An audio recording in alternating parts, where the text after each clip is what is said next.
these are supposed to be super informal, so I invite anyone who wants to interject or agree or disagree with me at any point along this way, just to stop me during my talk, and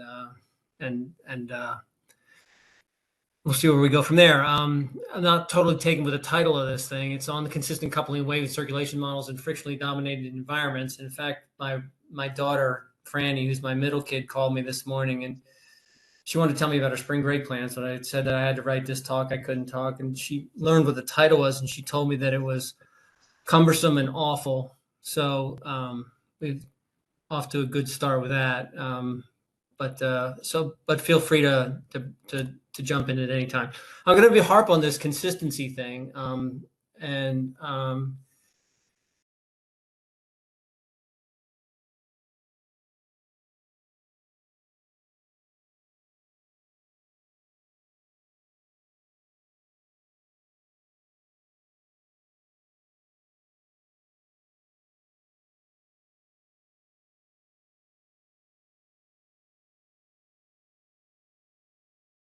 Some representation of the equations of motions and mass momentum equations, and so those descriptions, while they're by definition incomplete, they're consistent. They're self-consistent with themselves, so you don't have to worry about this consistency problem so much for that.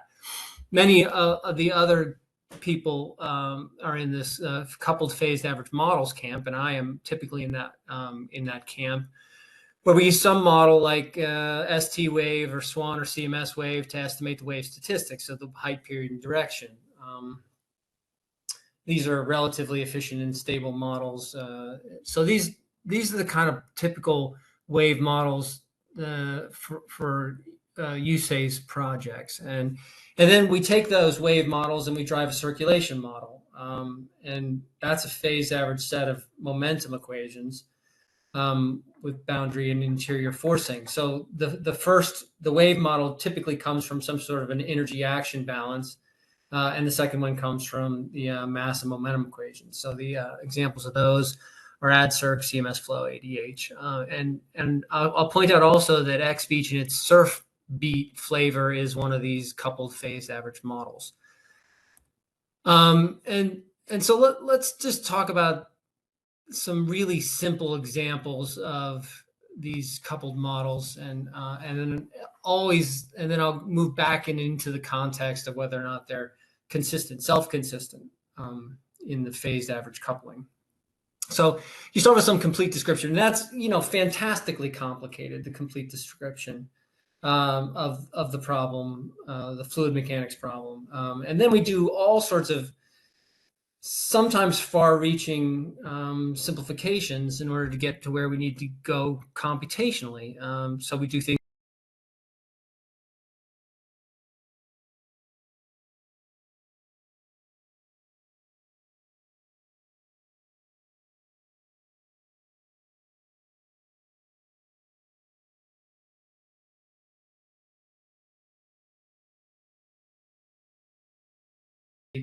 That the gradients in energy flux are lost due to sinks, and there's a gain in that energy flux from sources. And then you have a momentum equation, which is the simplest momentum equation you can have in the cross-shore direction, which balances the gradients in the radiation stress with the gradients in the pressure, or with the pressure term. So this, while it's incorrect, it should provide some framework for thinking about this coupling and this consistent coupling that we'll be doing coming up. And let's consider the simplest example here, the case of simple one-dimensional wind wave growth. And I could have used any source here I wanted. In fact, what I used was a coastal engineering manual for fetch limited waves, and which has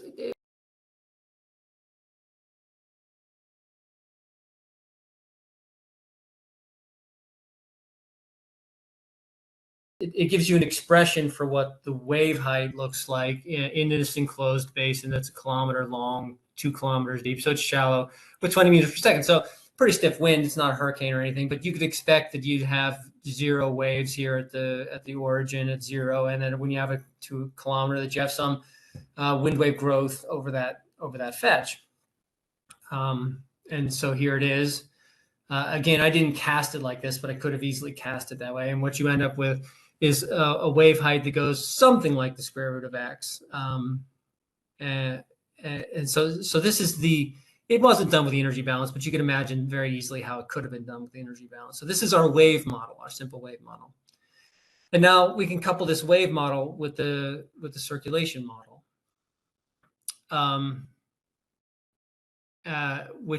which says that the gradients in the radiation stress, which are due to the waves themselves, is balanced by the gradient in the free surface, or the pressure term. And so what you end up with, if you apply this very simplistic model, is intuitively we should all expect that what we see here is a free surface that doesn't slope down, but slopes up, right? So we've gone horribly wrong here somewhere in this example. If you apply a wind stress to a bathtub, for instance, you would expect that the free surface position would be increasing with x. So you'd have a free surface slope that's positive rather than negative. So it's not really all that difficult to see where we've gone wrong here. But what we've done in this case is have an inconsistent application of the energy and momentum equations. So it's relatively easy to intuit in this case where we went wrong, that the wind may generate waves, but it also results in shear. And so we have to back up and correct our momentum equation. And I'm using just a quadratic friction for the free surface shear. And some accepted values for the coefficients of friction. And so now I have a gradient in radiation stress that's balanced by a pressure term along with surface and bottom shear stresses. There's no bottom shear stress in this simple example because I haven't generated named currents. Depth integrated, you can't generate the overturning currents you might expect, but you do end up getting the wind stress. So if I properly apply the wind stress, then at least I have a free surface slope that's positive in the way that your intuition would suggest that it has to be. Okay. So, but let's move on to what I think of as more common problems for us. At least I don't do wind wave growth very much. But let's consider the more familiar case of frictional dissipation in that same sort of simple 1 kilometer by 2 meter domain. And so now we have an energy flux that doesn't have a source, but is a sink. And the sink in this case is a quadratic friction term multiplied by U. And I want to have this general in a way where I can have near bottom velocities that are due to both currents, that's U sub C, and also due to waves. And that's the linear representation of a sinusoidal wave in that simple domain. So what do you expect with this? First of all, we're going to start now. This is what the wave heights look.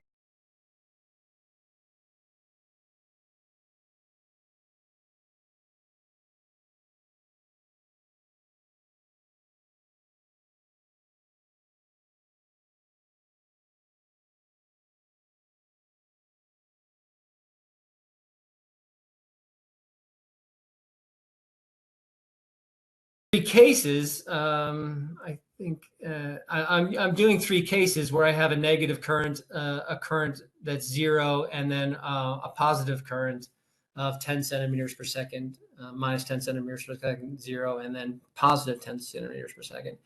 So what you see is if you've got a current, then you have the wave orbital velocities adding to that current in sort of in a nonlinear way. And so you see very, very slightly more dissipation when you have a current that's present relative to when you have no steady currents. And of course, you can't see it here, but the purple line and the red line lie right on top of each other. This is a sinusoidal wave. It doesn't care if you have minus 10 or plus 10 centimeters per second. They end up being the same. And it has a very slightly larger dissipation value with it. Now let's couple this with the wave model. couple this wave model with the circulation model. And again,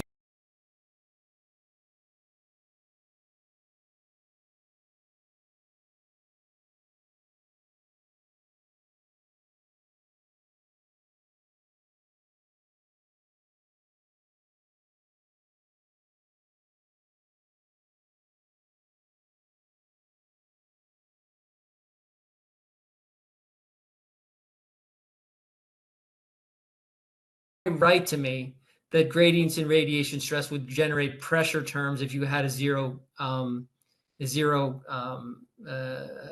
mean velocity or zero current. So as we often do when we have questions that are sort of beyond our intuition, you rely on something that's more like math, and add in the terms due to the surface stress and the bottom stress. Of course, in this case, I don't have a surface stress anymore, but I do have a bottom stress because I've dictated that there's a current.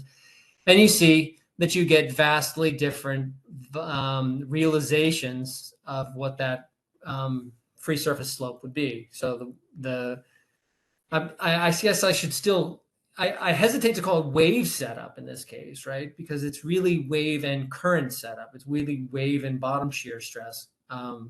While I guess these things, they don't violate anything that I believe to be the case with the wave and current interaction in a breaking wave or in a wave environment.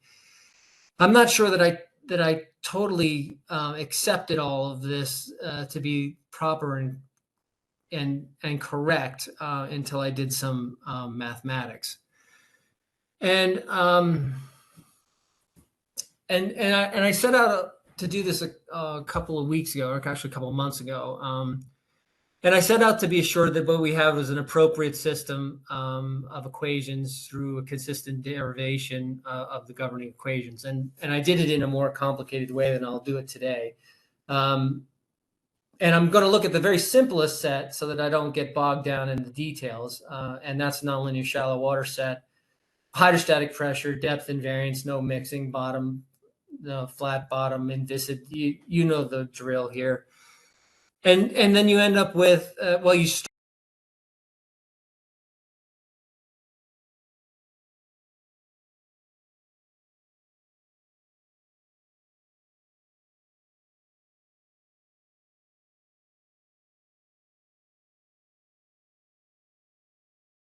in order to get to what I normally do, which is the phased average. We have the phased average coupled modeling system. We have to phase average these models. And so you use some simplifications like long wave representation of wave velocities. You use sinusoidal waves for the wave part of it, like is classically done.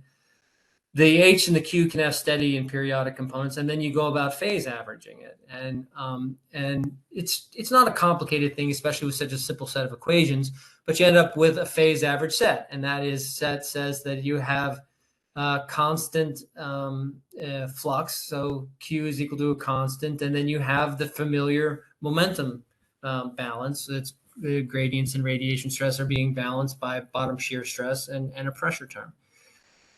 This isn't, it turns out, enough in order to model this, because the phase averaging has introduced more unknowns. So what is typically done is that you take U and multiply it by the momentum equation, that is the phase resolving momentum equation, and time average the whole damn thing. And that's what I've done here. Just so this isn't a unique equation, right? This is U times the momentum equation, and you end up with the energy flux equation, with which we're all familiar. But I'm pointing out here that the origin of this equation is actually taking U, the velocity, the total velocity times the momentum equation, and time averaging it together. And so you have an energy flux that's being balanced by dissipation, in this case, bottom friction dissipation, which is equal to U times tau at the bottom. And so now we've got a coupled set. We've got mass and momentum and an energy equation, and it's a skeleton set. But the idea is that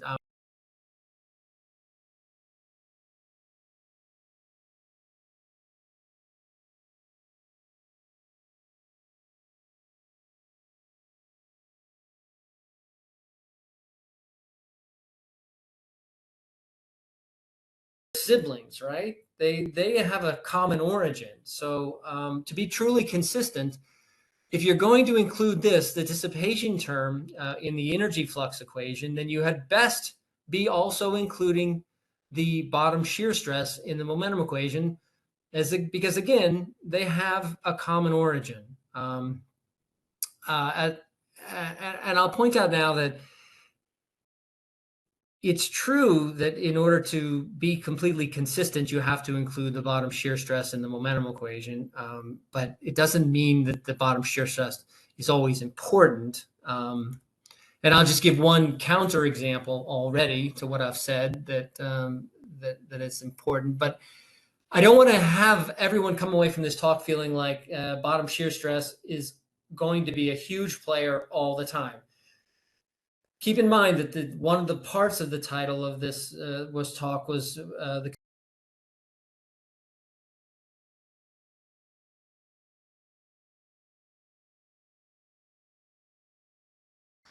And in this case, I'll just use a simple domain, a nearshore domain. It's 150 meters and 3 meters deep, and it's totally dominated by the wave breaking. And so here you have gradients in the wave height being dissipated not by bottom friction, but by wave breaking. And that, of course, sets up the classic wave setup, the variation in the mean free surface position. And you can do it without the bottom shear stress. That's the solid blue line. Or you can go to all the trouble of including the bottom shear stress and the radiation stress, and you get the dashed red line. So these lines lie just almost directly on top of each other. So while I'm saying in the last slide that it's important to include the bottom shear stress, if it's not being included in the energy equation, the consistent thing is not to include it in the momentum equation either. And for instance, in this case, it's not important at all. It's not important in this short domain, even though we have a current. And so this will come back a little later, and just to get you thinking about some of this, because we'll need to think about the averages of these periodic functions. If I have just a sinusoidal wave in blue, it has zero mean, but I can add to it a current because the real world has currents and waves, and it has a mean current of 20 and 20 seconds. So the dissipation, which goes like the cube of that, it actually goes like the cube of the absolute value of that. So that's going to always be positive. And you have the purely periodic in blue and the wave plus current in red. And so while they're a little bit different, it's not a hugely different number. I mean, at least it's always positive. The bottom shear stress, on the other hand,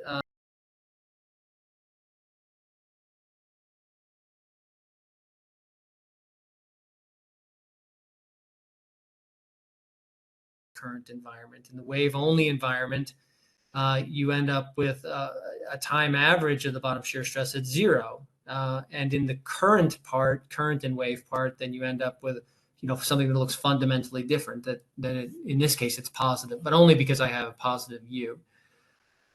And then the other thing, which I haven't talked about, but I will in a little bit, when it comes to some of our laboratory results, is that waves in general are not sinusoidal. So while you still may have an average that's zero, you can have a non-zero dissipation and a non-zero bottom shear stress.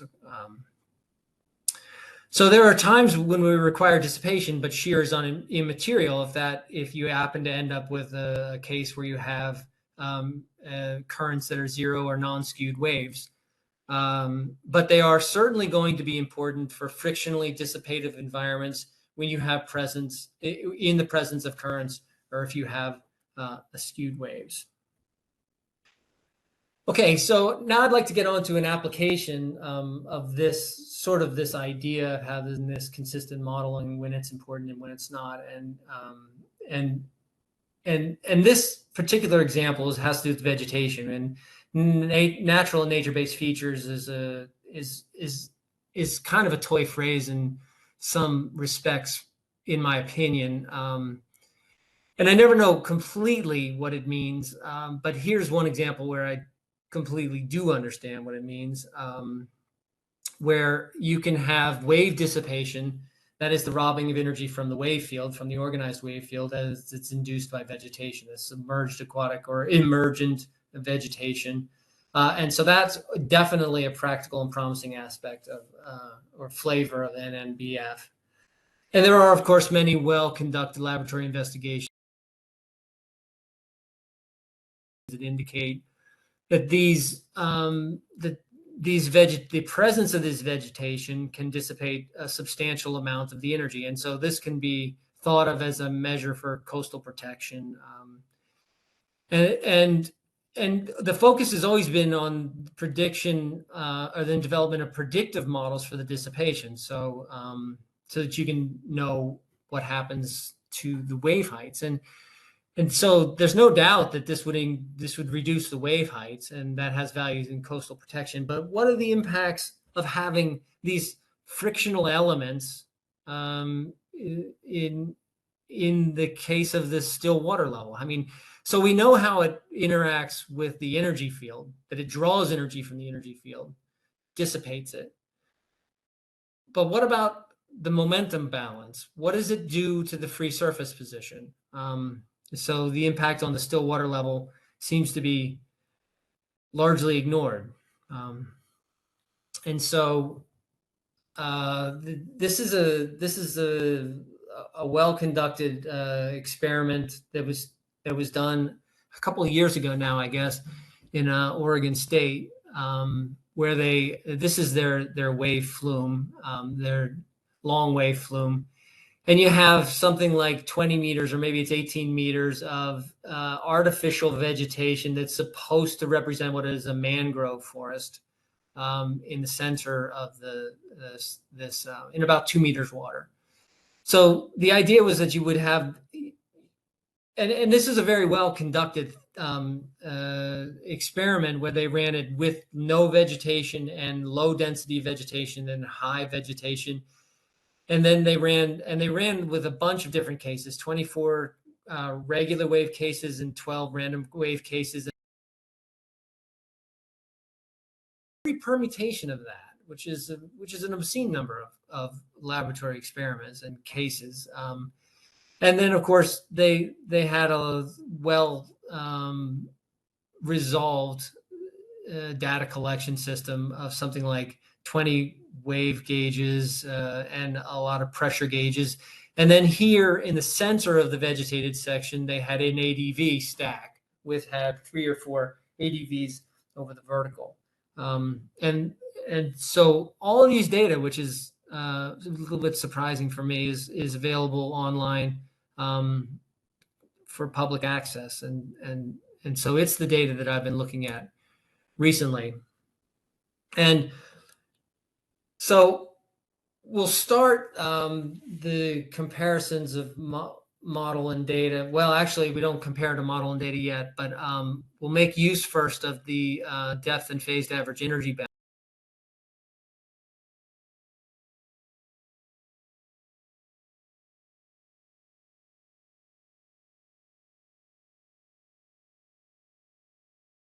On all the on all the vegetation. And there's been a great deal of work gone into making estimates of what F is here. But like I said, there was times when they ran this without any vegetation at all. And that's called the base case. And we could back out what the impact of the shear stress along the bottom of the walls are. And found that the coefficient of friction about 5% using the measured wave decay, and quadratic friction worked about right. So I include this here because, strictly speaking, it's there, and again, consistency is in the title, so I had to include it, but it doesn't really play much role. If I didn't include that bottom friction term in this analysis, it wouldn't change the results in any material way. So again, this is more or less a standard expression for the way energy is being lost in a highly frictionally dominated environment. And the F is the vertical incremental force, fluid force on the vegetation per unit area. And this is a very common expression for a drag dominated momentum loss due to vegetation.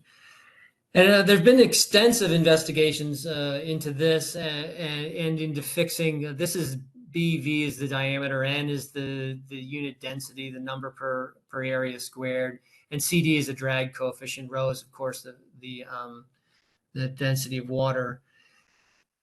So CD, BV, and N, they're super hard to grasp and and to predict. And the differences in the predictions for CD could easily be a factor of 4. But we more or less just sidestep all of that and use measured data to estimate the terms after integrating the energy equation over the entirety of the over the length L. And I cheat, right? I cheat by jumping around all of this and just putting it into a beta. Now, that beta need not be constant from one laboratory experiment to another. And in fact, I wouldn't expect it to be as the Reynolds number changes and the vegetation properties change between different scenarios. But simply integrating this with measurements for the energy flux at the beginning and the end of this and making some other questionable assumptions, like the assumption that the velocity statistics on the velocity vary weakly with X.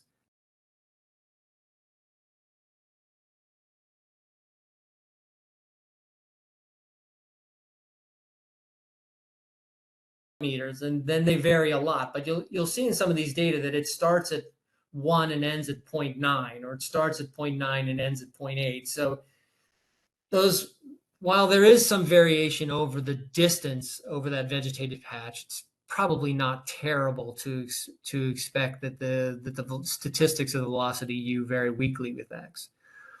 And likewise, that there's an ADV stacks, that there's little vertical variation of the currents and the waves. There's some, of course. There's the wave orbital velocities. While they're typically consistent with shallow water waves, they do have some vertical variation. But if you don't, and if you put your blinders on well enough to do what I did, then you can bring U that lives inside of F, and it lives inside of, and here it is again in U. You can bring those outside of this integration over the depth, and you get beta, which is, of course, the glom of all the unknowns in the frictional part of it, times H times the absolute value U cubed. And then, and I want to point out here that this should be an H. I'm sorry about that. It should be H times U. That the H and the U are, of course, not independent. Because these are progressive waves. So there's a positive correlation. There's phase lock correlation between H and U. So you can't just assume that these things are uncorrelated, which would make everything a little bit easier. But anyway, using these measured data, then you get an expression for beta. And what you can expect when you're using this beta is, since you pinned it to the data, the endpoints of the data, remember we're integrating over the entirety of the vegetated patch, since you pinned it to those data, that it's going to hit those numbers exactly. And so here it is again, the energy equation once again, where we now have data-informed estimates of the vegetation dissipation, the coefficients, and all that other ugliness.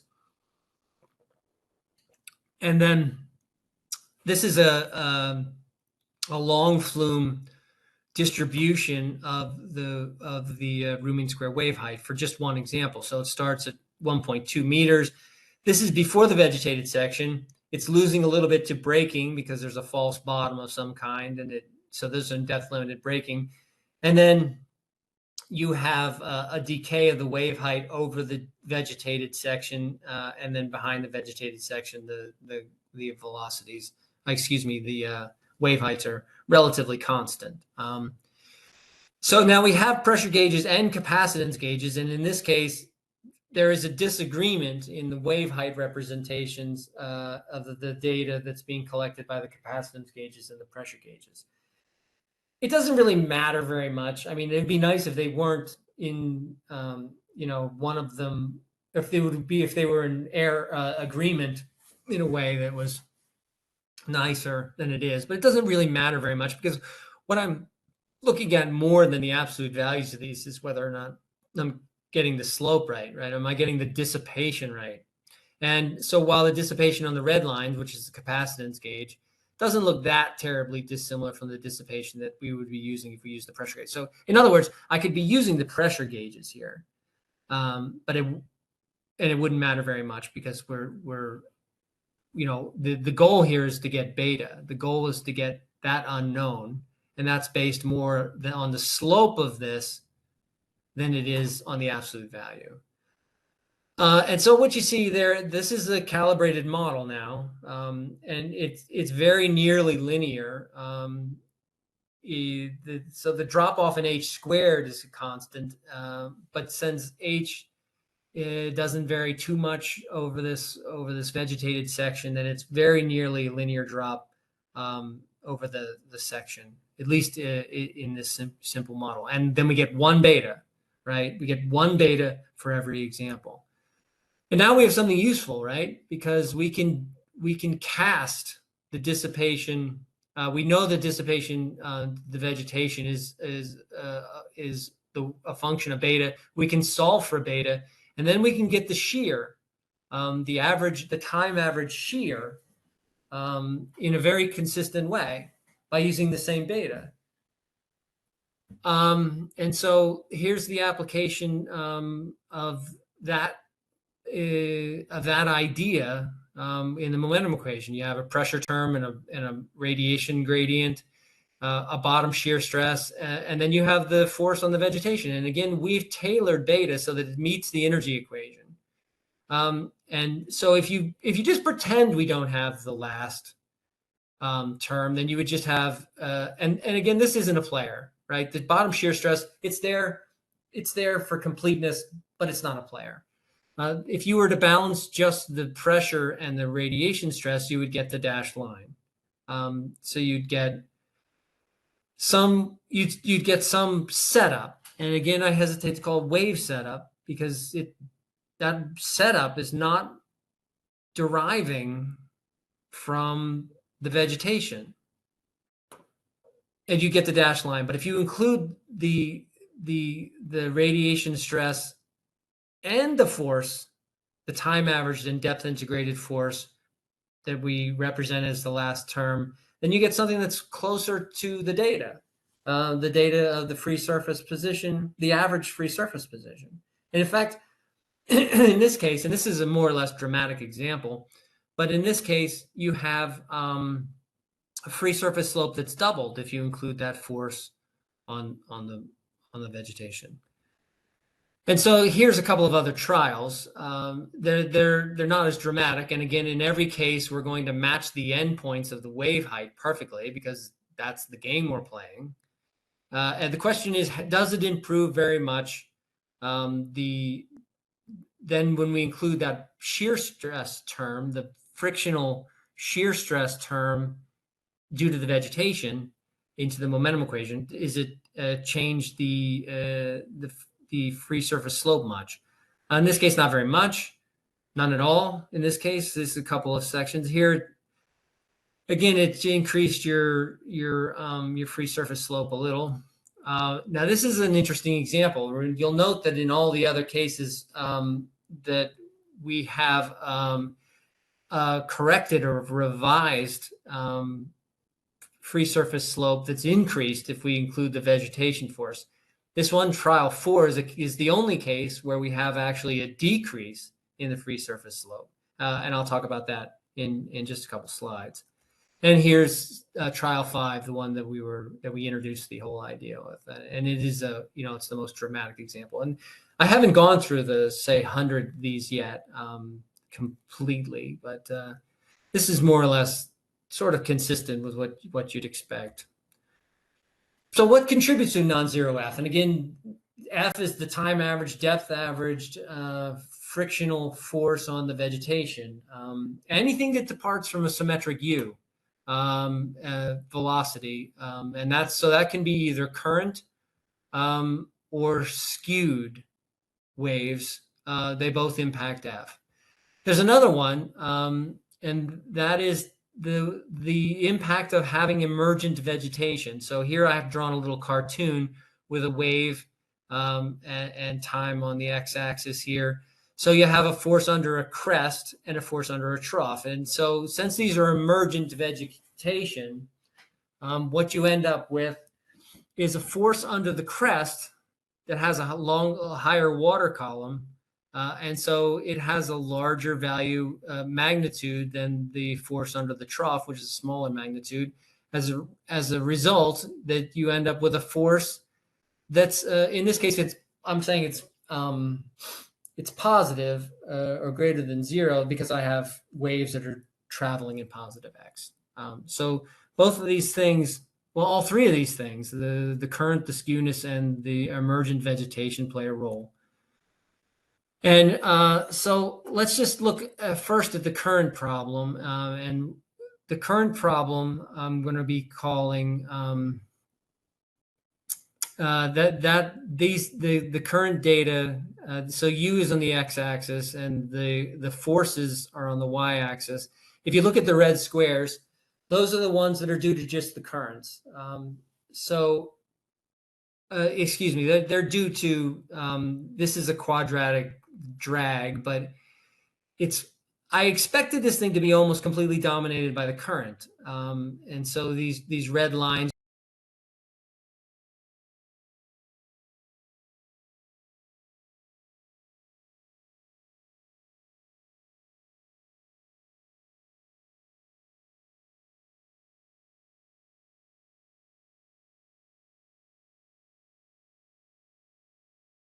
you have a very large F. That all makes sense. But then you get some cases that aren't even in the right quadrant. Here you have half a centimeter per second. 5 centimeters per second, a negative 5 centimeters per second, and you get a positive force on that thing. And I'll talk about that in 2 slides, I guess. But that's a little bit surprising.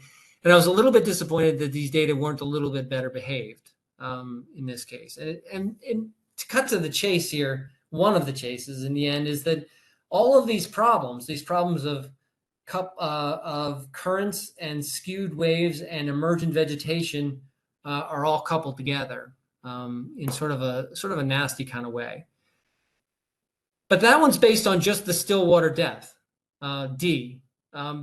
Let's see what happens if we include the effect of the emergent vegetation by using not D but H, where D is the still water is the still water value, and H is the time dependent water depth. So you'd expect that now this force would be larger. And indeed, what you see is in the blue dots for every measure, for every representation of the current, the blue dots, which include the free surface effect, the variation of the free surface effect, the emergent vegetation effect, are larger. They're more positive, right? So in each case, the blue dot lives above the red dot, which is exactly what you'd expect. At some point, we're going to have to move between using just measured data and move on to seeing whether we can actually make some predictions about these things. You know, it's easy enough to sit there and use the measured data, but it's cheating, right? Because we're all in the game of making actual predictions where we don't have laboratory experiments on which to base it. And so I set out a couple of days ago to see whether we could predict this moving free surface effect. And just as a reminder about what the time average and depth average force on the vegetation is here, you could separate that into a mean depth and then into a moving free surface part. Where the total variation, the total water depth is equal to a mean part and then a variational part. And then you can use linear waves, but I use linear long progressive waves to represent what the wave orbital velocities were. And I assumed that it was dominated above the surface, not by the current, but by the wave orbital velocity. Use sinusoidal waves, and you end up with a very simple expression for what the force is. F sub eta, which is the force of the emergent part. If I include that into the depth, the time average part, which is the red lines, then I get some estimate of what that impact is. And so the blue dots again are including it as well as I can with the data that's available to me. If I make a representation of it, then I have the green dots. So if I were making these predictions exactly right, the emergent effect, then I'd have the green dots lying directly on top of the blue dots. So this is fairly encouraging, right? Because it's easy and it's not dissimilar to the way we compute. Well, it's not dissimilar to the way we would compute mass flux due to linear waves, or we would compute the momentum parts of the pressure part of the radiation stress. Those are order 1, order 2, and this one's now order 3 in H. But I think at least that's fairly encouraging, that we would be able to make some prediction about this, not just depend on data that's being collected in well-run laboratory experiments. And so the other thing I wanted to talk a little bit about is I pointed out that this case, which was trial 4, was the only case that almost the only case we were in completely in the wrong quadrant. I have a current that's minus 5 centimeters per second, and I get a positive force. So what? And right next to it, right, we have trial 3, and it has, and it's in the correct quadrant. You have, you have velocities that are something like 6 or 7 centimeters per second, 6 centimeters per second. And you have a force that's negative. So it should make everyone a little bit uncomfortable that we have a current that's negative and a force that's positive. So what's going on there? Let's look first at 3.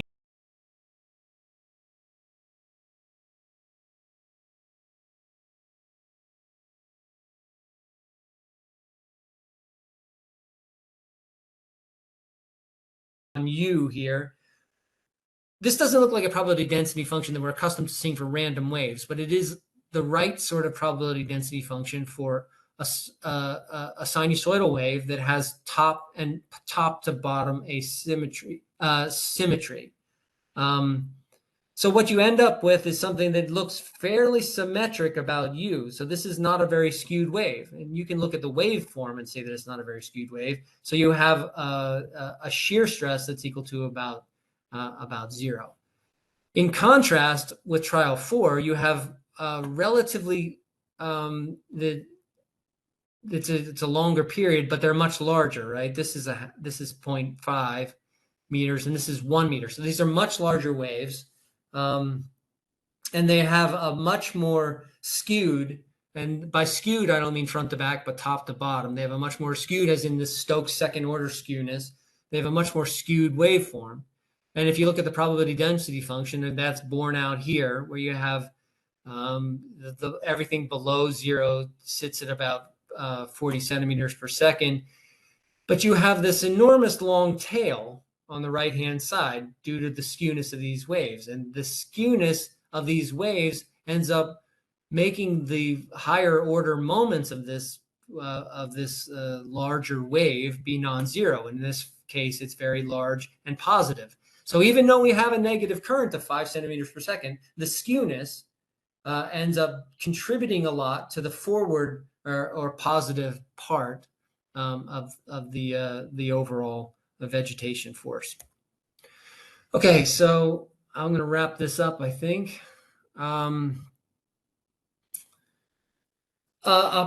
Remember in our derivation, or you don't need to derivate it, just keep it in mind when you're choosing your system.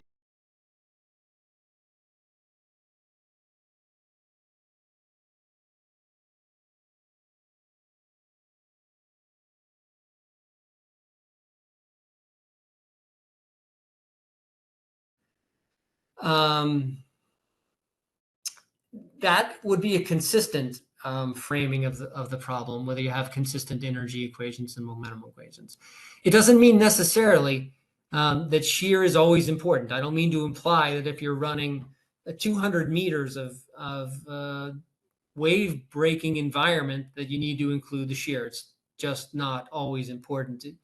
If it is important, if you have dissipation that's going on in a frictional dissipation that's dominating the physics, then you need to think a lot about including the shear term in the momentum equation.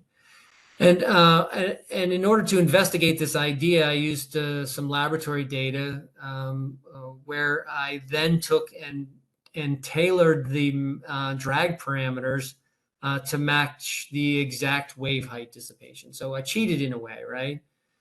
In order to do that. And including the shear, I showed a couple of examples of this. If you include the shear, there's cases where it actually decreases the wave setup.